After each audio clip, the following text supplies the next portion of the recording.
And so today we're talking about how you can actually manage a practice where you have patients that are coming in for more than one specialty. Now, this specialty requirement does not mean that it has to be something fancy. You can have somebody who has a care plan for acupuncture, a care plan for massage therapy, a care plan for chiropractic, but places where we've seen it more useful is where practices have opted to use multiple active care plans for physical therapy, for MDs, for weight loss, for nutrition, for detox, for chiropractic, and some of which are all of the above and more. So the why we're doing this is care plans are great. They do lots of great things for you, but we're going to actually get into the old care plan versus the new care plan and why you should use the old one and why you should use the new one and what their differences are today. So that is the goal of today's discussion. So when we start talking about a care plan, why on earth do you want to actually use a care plan? Now, this is a situation where it really doesn't matter if it's a cash patient or an insurance patient. When you have a new patient that walks through the door and they're going to enter care, the main reason for doing a care plan is to put a financial agreement in place with that patient that says, okay, over the course of the next 10 weeks, you're going to come in for 60 visits, and we are going to agree to pay this much money for your care. Now, that much money can be broken down into insurance versus patient, or just patient money, but you didn't necessarily outline every single CPT code that you're going to bill because you can't at that point. But your treatment plan includes, over a period of time, how much that patient is going to pay. So I clicked on View Care Plan for our specific Genesis test patient here. And as we're looking at this, we're going to break it down, and I'm going to get pretty specific here. So this training isn't typically for the first time somebody is actually reading a care plan. And what that means is we have a care plan here, the first one that we're looking at, and I'm not going to explain it necessarily on the screen yet, but just theoretically, if you're going to have a number of visits, you do have to put how much money is going to be charged per visit. So this top line here, the highlighted blue line is what we're talking about. If you don't know exactly what you're going to bill, each time a visit is billed out, you have to go in and manually adjust whatever it is you billed to what you agreed that you are going to have the patient pay. That is very time consuming and very difficult if you have to do it on a not only a patient by patient basis, but a visit by visit basis. So what the care plan does is allow all of that to be automated as long as you set it up in the first place. If you've got one patient with one specialty, that has worked well for over a decade now, and many of our users have found that super useful. But as practices have changed and began to evolve, the need has also changed. So if you have multiple specialties, you can still use a single care plan, and we'll illustrate that today, and we'll make sure that we go through what your options are. But your primary goal for a care plan is still to have the manual adjustments that you would do on a visit-by-visit basis to bring down what the patient responsibility is going to be automated. That is the purpose, to automate the adjustment of those charges down to what the patient actually owes. That doesn't change no matter what. So even if we're talking about multiple active care plans, we are still going to do just that. We're just going to help you do it and track it in a slightly different way so that you can discuss things with the patient more easily, you can hold clinicians responsible for what they're doing, and ultimately the patient should have a better experience. So enough of the pomp and circumstance. We're going to actually get into the nitty-gritty of this. So the first thing that you're going to see here is this highlighted line is, yes, we have an active care plan, 36V for 2015, 36 visits. All right, and this one is starting from 11/23 of 2015 through 12/31 of 2016. It's a long care plan. However, if you move over, this is a really traditional care plan, probably the most popular, 36 visits. And you'll see here you have insurance visits in this first drop down. You've got your used, your dollars per visit, and that's all for your insurance. So in this particular case, there's zero insurance visits planned, 0 used, and the expectation is $0. So this is a private pay patient. There's 36 cash visits, 5 used so far, okay, and they want to pay $45 per visit. So what this means is no matter what is billed out, you could bill out $2,500,000 on a visit, and it was going to adjust that charge down to $45 for that specific visit. And there was 36 total visits that I was going to do it for, but from any visit that was billed out within this date range, okay, from the date that it was created, it's going to subtract 5 visits out of that total. So the first 5 are not going to be billed out, and then anything after that will be adjusted down to the $45. If you just have chiropractic, as I mentioned, it's fine. This next column are free visits. How many free visits are used, and how many, well, free visits don't need a specific dollar amount because you know what the dollar amount is. So in this particular case, there is no column for that. Some of our practices still use free visits, but it's not that popular, frankly. So our recommendation is use sparingly or don't use it all. That's fine. So as you move down here, and you can show, this is where you're actually going to fill all of that out, all right, and save any updates that you have. And so we're going to go through now how that would look for an insurance visit. So if you had somebody who had, let's just say 12 insurance visits, they use 0, and they're going to pay they're going to have a $25 copay per visit, let's just say. So you're going to have, that in there, and you want them to pay an extra 20 bucks. So you're going to have $45 for their visit as well. You would, if you're going to add 12 insurance visits, but their still total care plan is 36, you're going to have 36. You're going to take that down to the 24 to represent all of your visits. And let's just say they've used none of them at this point. So you can change how the system is going to handle a cash visit versus an insurance visit within a care plan. Now, keep in mind, I didn't go over the scheduling portion of the care plan, and we will do that a little bit later in the webinar. So what if I wanted to charge more or less during the insurance visits? Well, we can do that. We can go ahead and say, all right, for the first 12 visits, we're assuming these are insurance, and I want the patient to pay only $25. If you sold a care plan, right, to a patient for $1,000, and you expect that the insurance company, based on your normal CPT codes, is only going to pay $600 of it, then you know you have a $400 balance left that you have to charge out over 36 visits. If you do that math, it's $11.11 a visit. So how do you want the patient to pay for this? Do you want their insurance visits to be free? And then do you want them to pay the difference over the remaining 24 visits? We don't dictate how you are going to do that. You have options. However you do the math and you want to implement those visits being adjusted is up to you, but the system will do it. You simply need to make sure that if you are going to bill out insurance visits and you have an estimate of what the insurance is going to cover, you go ahead and work the remaining patient responsibility out over the remaining visits. That is an explanation of how the care plans work at this point. But if we were to move this in a different direction, right now, this care plan with this new feature here is covering, I'll just get rid of psychiatry for right now, it is covering 3 different specialties: chiropractic, physical therapy, and occupational therapy. So any visit billed out under these 3 specialties will be included in this care plan. The question is often asked, well, how do I know which specialty I'm talking about? So I'm going to save this update here. I'm going to close this up, all right? If you have more than one specialty within your practice, how do you know you're billing out under one specialty or another?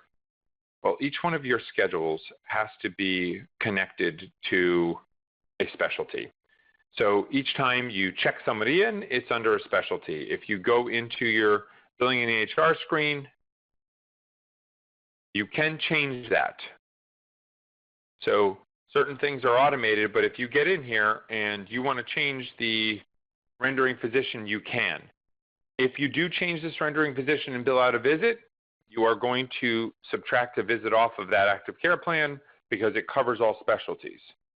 However, if you want to put in a care plan that covers all specialties, you'll have to up the visit. So the patient's going to come in 36 times over a certain period, but they're going to see the physical therapist on 24 of those visits, the chiropractor on 36, and the weight loss or nutrition on 12 of those visits. Now, how do you manage that?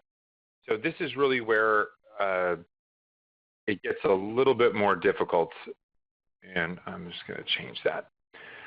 So in that scenario, if you're going to have one care plan over all specialties, you actually have to add the 36 visits for the chiropractor to the 24 visits for the physical therapist, and then you have to add the 12 visits for the nutritionist. And the number you put in here has to be an average over all specialties over all visits. I'll say that again. If you're going to use one care plan that covers all your specialties, you have to be able to do the math over all of the visits that are going to happen across all specialties, and the amount that you charge per visit needs to be the amount across all specialties that you would expect the patient would have to pay for their care plan as a whole. So if I had 12 insurance visits for chiropractic, I had 12 insurance visits for physical therapy, and 0 for nutrition, I would add the 12 and 12 up to the 24. But I had 36 visits that I needed to have for chiropractic, plus the 24 for physical therapy, plus the 12 I needed for weight loss. I need to have a total of 72 visits here. I then subtract that from the 24 that I already have in there for the insurance, leaving me 48 cash visits. Why is it this way? Because as insurance is billed out, the insurance is always going to do what the insurance does. If they're going to pay $300 for the visit, or they're going to pay $3 for the visit, the system will then reduce the patient responsibility down to whatever you say here. So I'm going to say that one more time. Insurance will do what they're going to do. The care plan does not affect what your insurance is going to cover, what they're not going to cover. It doesn't adjust the charges prior to submitting a claim out. This is a rock-solid process that only affects the claim after it is adjudicated. So you're going to do the math on the number of visits, the number of covered visits to start with. The number of total visits then are going to be, you're going to subtract the number of insurance visits from the number of total visits for your remaining cash visits. But the entire care plan still needs to be calculated on what the patient responsibility is. Is anyone confused yet? I think you might be, because this is how we had set it up for a long time if you had multiple specialties. We are now offering a way to make this much easier. That's a lot of math, it's a lot of tracking, and even more importantly, it's a lot harder to have a discussion with your patient. So if we are able to add new care plans in, and so we're going to go ahead and click down here. Oh, it's going to make me save this because I made a change. So if I want to click on a new line here, I can now create my PT care plan, 24, you got to get that, 24 and 12, meaning 24 total visits, 12 covered with insurance is just one naming convention I see. If I do that, I then come down here and I start typing in my specialty, physical therapist. It will only allow you to type in things that are available to your practice. So if you start typing in cardiologist, and there is no cardiologist in your practice, never fear. It's not going to set up a cardiology care plan for you. So you'll see here that I only have one physical therapist. Okay? Start date, I'm going to choose November 1. And my end date, I'm going to choose just the end of the year here. Insurance visits, 12. Used is 0. I expect there to be a $35 payment per visit. And then I expect cash visits there to be 12. And I want the patient to pay $50 per visit on that time. I come to that math arbitrarily here, but you can come to it by understanding what the insurance is and isn't going to cover as a part of their physical therapy care plan. So free visits, I'm going to put 0 in here. Here is another part. We've gone over this on other care plans, but this is going to affect two things, right? Your expected insurance collection can actually affect some automation in the system that will tell you. And the other thing that it affects is if you do put in expected insurance collections in here, and you can start running reports based on all of your patients telling you whether or not you are or are not modeling your insurance collection expectation correctly. We've gone over that in other webinars. We're not going to go over it in detail today.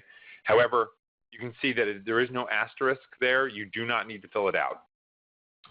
So the other reason you use the expected insurance completion date is if you're working one case on an account, such as a PI case where you expect there to be $5,000 paid within dates of service from September 1 to December 31, and a January 3rd date of service gets paid from their major med because you switched back over to Blue Cross Blue Shield, it will or will not count that based on whatever dates you put in here.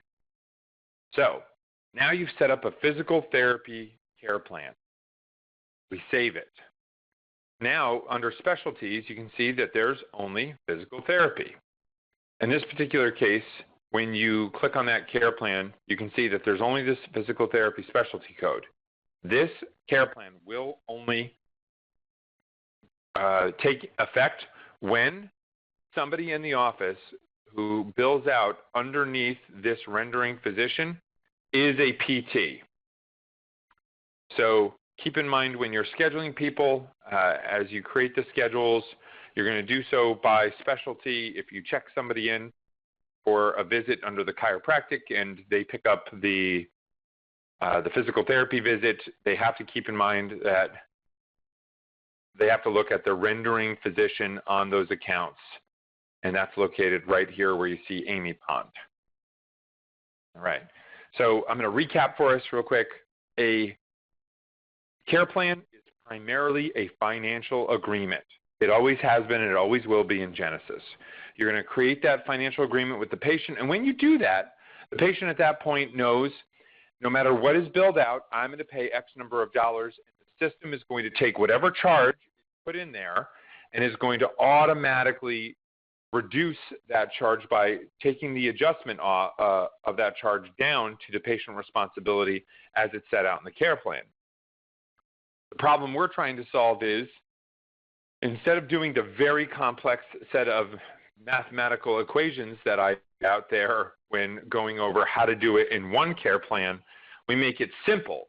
When you do a verification of benefits for physical therapy, for chiropractic, individual specialty care plans, you make them active at the same time, and as you bill those out underneath the specialties, all of the magic, meaning the math and the adjustments that you wanted to take place according to your initial agreement, happen on the front end. So that is really the long and the short of what it is we're doing with multiple active care plans. Whereas before, you could only have one care plan.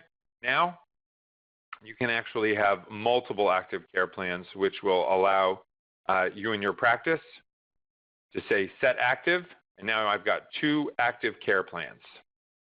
So you see the second column here, deactivate, set active, and that allows me to do that. And here under the view, I can view receipts, payments, CPT codes that are included or excluded, the ledger and the logs of what's happened on that care plan. We know that practices are already using this. This feature is a couple months old. The reason we're having the webinar now is we know it's working. We've exposed it to enough practices where we feel really confident that those who are going to get it and use it are going to be able to do so with confidence. If there is an issue, always open it to the task, and we'll do our best to actually help put those bugs to rest as quickly as possible. But the last thing I said I was going to cover is under the More Make Care plan, right now, you can put things on individual clinicians. If you want to do this, let's just say for I don't have a PT here, but let's just assume Paul Brown is our PT. You can come in here and set the 24 visits in our hypothetical situation for the PT, click next or click finish at that point, or you'll see that we added a feature of save and add more. So if I put in my care plan visits for Paul Brown, the physical therapist, I can click save and add more. Then I can come over here and do Amy Pond, my chiropractor, click and save more. So it's going to allow you to use this wizard in order to create all those multiple visits on different times the way that you want to for each individual clinician right at the beginning of the care plan. So we've made some adjustments to the Make Care Plan wizard as well to make this as simple as possible for all of our users out there who are actually utilizing the best practice, and that is to put their patients on care plans, whether or not they're all cash or whether or not they're insurance. So I'm excited about this new feature. I know a ton of practices are using it. We've got over 30 or so practices that are using it successfully now. Our hope is that you're listening to this, and whether or not you're considering bringing on different specialties, if you may need some additional coaching, some additional confidence that we can handle the billing or something else, the documentation of it, let us know. Get us a task open. We'll schedule a call, and we'll see if we can help you out. Most of the time, I've got a great deal of confidence that we can. And if you have multiple specialties and you're not doing it this way, get started. If you need more clarification, all of the members of our team are up to date on this, and we'd be absolutely happy to help you. So that will conclude today's presentation portion. I'll open this up for any questions that you guys want to chat in. I'm happy to take any questions about care plans, active, single, or otherwise. And if there's nothing else there, we can I can take questions just about anything or everything at this point. So I'll give it just a moment or two for some questions, and then we'll end if we don't have any. Just while I've got everyone's ear, if you're writing down a question,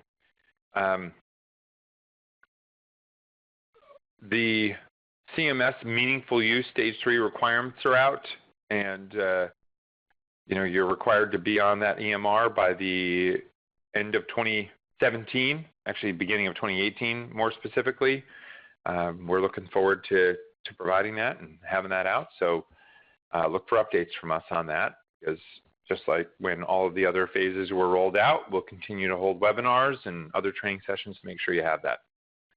Do we have the specialty of acupuncture physicians in your system? Absolutely. So that is a certainty. We've got tons of acupuncturists in the system right now. So I'm not sure we have an acupuncturist set up underneath our demo practice, but we do not under a demo practice, but we do have tons of acupuncturists.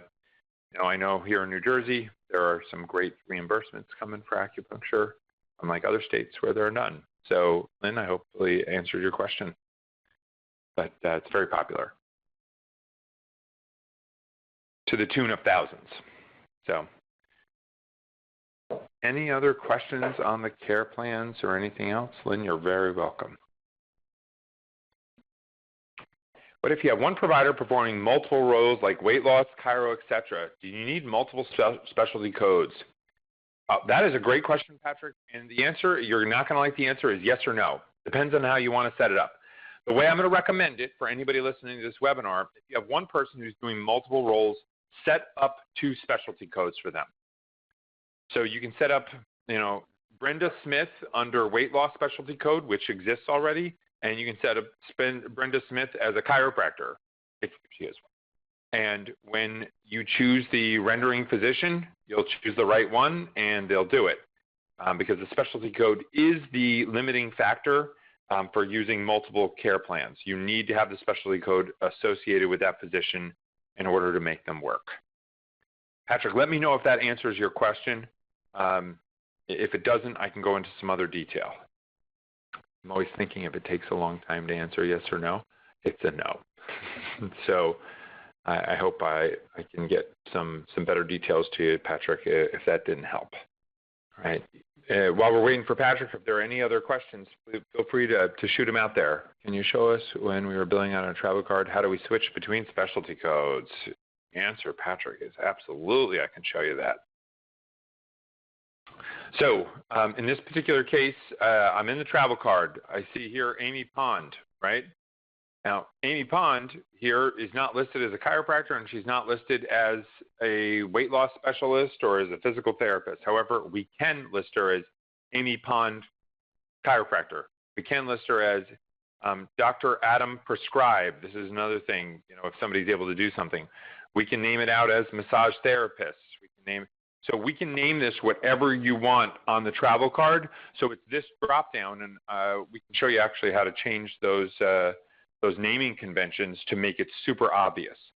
However, Patrick, anybody else where this is a concern, is I still recommend creating the care plans with separate schedules underneath each encounter for a physical therapist, for weight loss, for acupuncture, for chiropractic. And when your patient comes to you, we want you to go to your specific roster, log in your visit only that you'll see, and that should be automatic. We don't want your clinicians spending a lot of time looking at this, making sure that this is correct, because that's a disaster recipe, and we don't want those clinicians to have to remember this. Time is of the essence, and we realize that, so you want to set this up from the schedule the right way, and most importantly, if you really want to make this good, get your patients a key tag, a code. We're coming out with fingerprint reading so that when they go into whatever portion of the practice that they belong in, whether or not it's chiropractic, weight loss, physical therapy, they check themselves in, and this handles itself automatically. So that is the best practice there. All right. Health coach specialty exists. Lynn, let me pretend it doesn't, even though it does for a second. So, Lynn, under the impression that it doesn't, we can create specific customized specialty codes for your office. So if you want to create something new and unique to your office, Lynn, we will create that for you. It will exist, and we can then create an active care plan underneath that specialty code for those patients and in your practice. Lynn, let me know if that answers your question. And let me just go down to Patrick. I'm skipping Susan for just a second, just to finish up Patrick. Yes, thanks. No problem, Lynn. I appreciate it. So on the schedule, if a patient was being provided weight loss and chiro on the same day, they would need to be scheduled on a weight loss schedule and a separate chiro schedule. Yes, that is exactly what I'm saying, Patrick. That is the best practice. You want to put them on there twice. There are a number of reasons you want to do this, only one of which is proper billing under care plans. The other one is if they come into one visit and then scoot out over another one, you want tracking of that. And if you don't think that happens, I would love to bring you over and show you some data on other practices. It does. So the tracking for both visits is crucial. And keep that in mind. I'm just going to use this opportunity to talk to you about another feature. When you do choose another clinician with another specialty, we have the ability when documenting to create separate threads on the same account. What I mean by that is totally separate from care plans. If you're a chiropractor and you log in and there's 6 chiropractors in your office, it should automatically open up the previous chiropractic visit, not the previous physical therapy visit, if that was the visit that was just filled out. So we can create the different threads on that account so that the right documentation, diagnosis, and procedure code set shows up correctly for each time that somebody logs in, no matter who the previous rendering clinician was. As long as they were the right specialty, we'll match those up. So that was just a 2-for-1 there. And Patrick, I hope that answered your question. If you could confirm, that would be great. I'm moving to Susan's question. If we have a patient on maintenance and they are in for a new maintenance care plan, we have to deactivate the current care plan and create a new one after we do this. It does not stay. Any suggestion? So I'm pretty sure I understand your question, Susan. I'm going to read it one more time to make sure I've got it. If we have a patient on maintenance and they are in for a new maintenance care plan, we have to deactivate the current care plan and create a new one. Yes, that is accurate. You can have 2 active care plans, but it's going to show you an error message if you try and create overlapping care plans for the same specialty. So you can't create a maintenance care plan for chiropractic that goes from September 1 to December 31st, and then try and create one that goes from December 1st through the next year, January 31st, for the same exact specialty. It will throw you an error. So if you have an existing care plan, but a patient wants to have a re-sign meeting, or you want to have a re-sign meeting and put them on a new maintenance plan, you are going to have to cut the current one short if it isn't going to, excuse me, I don't want to say it that way, if it's going to overlap is what I meant to say. So Susan, did I understand your question right? Did I answer it? If you could respond, that would be great. And Patrick, thank you for confirming that we covered your information. Yes, thank you. Any more questions? I'm not going anywhere. I've got another 20 minutes if we could use this. So if you have other questions, feel free to throw them out there. I'm here. If I can answer them, I will. If not, I'll try not to make something good up. That was a joke. All right, Lynn, how do you charge for what you do? Okay, Lynn, we work off of 2 business models, both of which are based on the same thing. One is full service, one is self-service. Full service means that we do all the submission for insurance for you. We do all of the follow-up and all of the posting, and we charge a monthly fee for that, and then a percentage of collections. If you're self-service, we still do all the submission for you for everything except for personal injury. Workman's comp, no fault, things like that, the things that you have to print and mail. If you guys choose to do that in your office, that's fine. For full service, we do all of that. And self-service means that you're going to do your own posting and your own follow-up, and then we charge a monthly fee. And it's really similar to the full service monthly fee, but then we just charge a per claim submission fee after that, and that's about it. There are a lot of other fees that you could opt to use, such as patient statements. There are other services that you could use, like reminder services, et cetera, that we do, that additional charges are levied there. So Lynn, the question for fee for monthly, it's usually right around $299. Unless you're a 19 location, 45 clinician practice, we do have that, and then your fee is much, much higher than that. And we have to customize those. But for a single location practice, the fee is usually $299 a month. I hope I'm answering your questions for you. If that's not clear enough, we can certainly set up time outside of this. Okay. Okay, thanks. Pretty straightforward. And normally I have someone else moderating this. As I mentioned, my counterpart, no, not here today. I miss her more than you do. So any other questions? Give it just one more minute here, as always. I would like to thank everyone for coming today, for listening, for asking great questions. I hope that we were able to answer them well, and I'm hoping if you didn't ask a question, it's because the material was presented well enough that it made sense. If it didn't, or if you need more, please let us know. Open a task to us, and we would be absolutely happy to help you. I sincerely do thank everyone for coming, and we are not going to have a webinar next week, but we will the week after that, and then we start getting real close to Thanksgiving. So we'll see what happens after that. So thanks everybody, and enjoy the rest of your week. Oh, I've never done insurance filing. Is it possible to bill insurance without signing up with various companies? So yes, you can stay out of network with companies and just send them billing. The only caveat to that is some of them do require a credentialing application, Lynn. And what I mean by credentialing application is some of them don't know that you, if you're the doctor, or if you're working for a doctor, or some other type of clinician, they don't know who you are. So sometimes you have to fill out a credentialing form, which basically isn't a sign-up form, but it just says, I'm Dr. Lynn. I went to this school. I'm an AP, okay? And I have this type of degree, and I've passed this state board. And if if that application is in order, then they recognize you, and you can send out claims.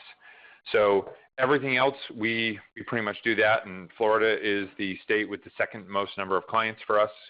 So New Jersey #1, Florida #2 for us. South Carolina and Tennessee, gosh, they're just they're flying along. It's third and fourth there. So yeah, you can, for most payers though, Lynn, you can simply send in the first claim. It takes a little bit longer to get paid as they recognize you if you're out of network. But if you want more detail on that, we probably would have to set up a separate call to go over that. All right, guys, I'm going to end for today. Thank you so much, and good luck.